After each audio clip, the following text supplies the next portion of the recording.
Friend Reena लोकगीत YouTube channel में आप सभी का स्वागत है। मैं विवाह गीत गाने जा रही हूँ। जोग गीत है, विवाह में गाया जाता है जोग सुहाग।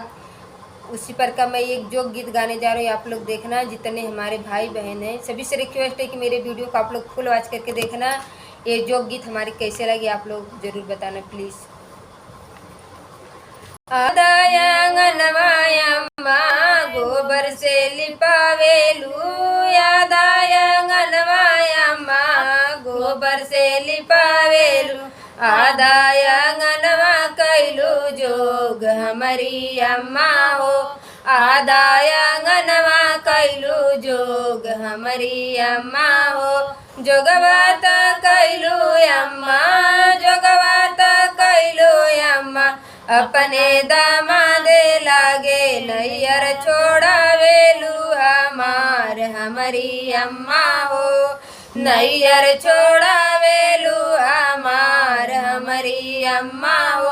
जोगवात कैलू अम्मा, जोगवात कैलू अम्मा, अपने दामादे लागे नैयर छोड़ावेलू हमार हमारी अम्मा हो, नैयर छोड़ावेलू हमार हमारी अम्मा हो।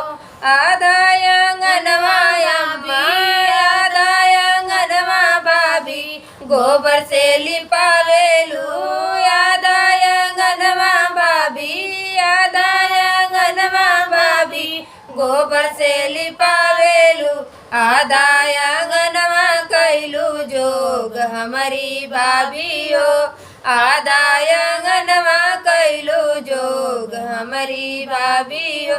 जोगवात कैलू भाभी, जोगवात कैलू भाभी, अपना नंदोई लागे जोगवात कैलू भाभी, अपना नंदोई लागे नैयर छोड़ावेलू हमार हमारी भाभी हो, नैयर छोड़ावेलू हमार हमारी भाभी हो। आदायंगनवा दीदी गोबर से लिपावेलू, आदायंगनवा दीदी गोबर से लिपावेलू, आदायंगनवा कैलू जोग हमारे दीदी हो, आदायंगनवा कैलू जोग हमारे दीदी हो। जोगवात कैलू दीदी अपना बहनोई लागे, जोगवात कैलू दीदी अपना बहनोई लागे नैयर छोड़ावेलू हमार हमारे दीदी हो, नैयर छोड़ावेलू हमार हमारे दीदी हो, नैयर छोड़ावेलू हमार हमारे दीदी हो।